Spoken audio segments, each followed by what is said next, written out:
Puerto Rico. Hey, Tika, it's a pleasure to get to talk to you again about another Sonic movie because the last one was so successful.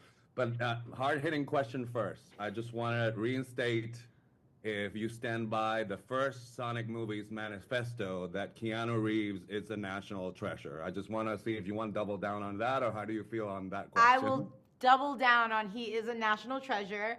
And I don't know if you remember, but when Sonic first appeared on screen looking into Yeah, the yeah. window, we were watching Speed. So, Speed, yeah. yeah. Is that your is that your first Keanu movie, or do you go? Yes. Yeah, That yeah. well no, maybe Bill and Ted's Excellent Adventure. I think that was There you go. before. So yeah. He's definitely a national treasure especially because of Bill and Ted. Right.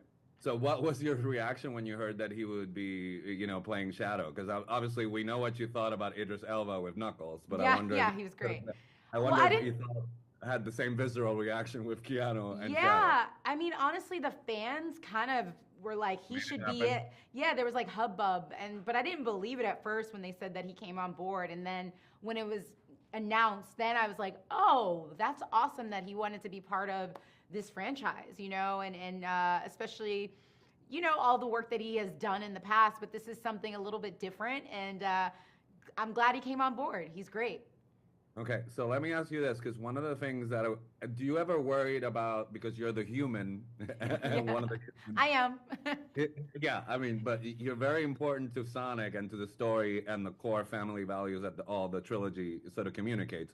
But I wonder, when you hear that the project is happening, do you ever worry about being sidetracked? Because they always kind of find a way to make you guys important to the story, and but it gets bigger and bigger and bigger. So that's kind of tricky. I wonder if you worry about that. Yeah, I mean, I don't really. I'm not a worrier in that sense. I do know that we are kind of his parental guides, right? Like we are his parents, and what I love about Jeff Fowler is he always makes sure we know he's like, you guys are the heart, and without the heart you don't care about characters, right? Like you have to care, and so he does this great job of kind of putting the puzzle together of action and humor, but also a lot of heart, so that you not only care about the animated characters, but you care about the human quality of it all, including Robotnik, right? He has a story himself, especially now, right, with Gerald, who double Jim Carrey, right? So it's like you need it all for it to all work, and I think that's why we're on number three. Okay, cool. So, how far are you from actually being an empty nester with your own kids? I am very far. I have an 8-year-old. Okay. I am going through my first year because I have 18-year-old twins. Oh So I my tell god. you, don't blink. It goes so fast, I so fast. know. I So, know. so enjoy every second of it. But I wonder, were you surprised that that was sort of the storyline for you, or the inkling before you guys are thrown into the adventure of it? Yeah, I no, I thought it was kind of cool because we're like, okay, we're tired. You exhausted us, like go do your thing, take all the guidance that and go out into the world. And I think you realize, even for me in my own situation, my daughter is getting older and she needs us less and less. And the Uh-huh. independence starts really happening, and you're like, Get ready. yeah, yeah. You're like, give me a kiss. She's like, okay, like enough.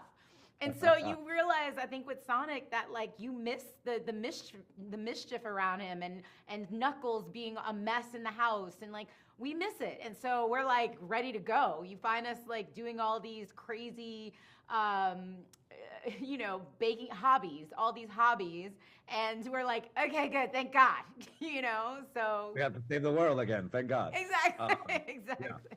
So I wonder, what kind of reaction do you get from adults regarding this? Because I have to tell you, my memory from I have a special place in my heart for the first Sonic, because it was sort of the first time we went as a family after the pandemic, and Right. that's so visceral for me. Like anything Sonic in the movie theater sort of makes me want to go. So I wonder if you get that from adults, because it was sort of a little ray of sunshine in a very dark year when Oh when yes, it, I you know. know.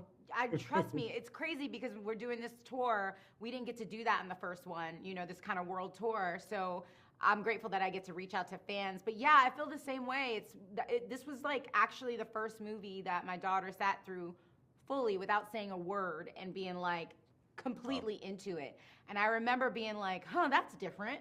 Mhm. And that's something special if she's sitting here watching. But yeah, I get a feeling because we've been with it for so long, through so many aspects of the world being turned upside down, and to be here at number 3, sitting here with you in Miami, and it's pretty incredible. It's a visceral feeling of like we've been through a lot with this trilogy.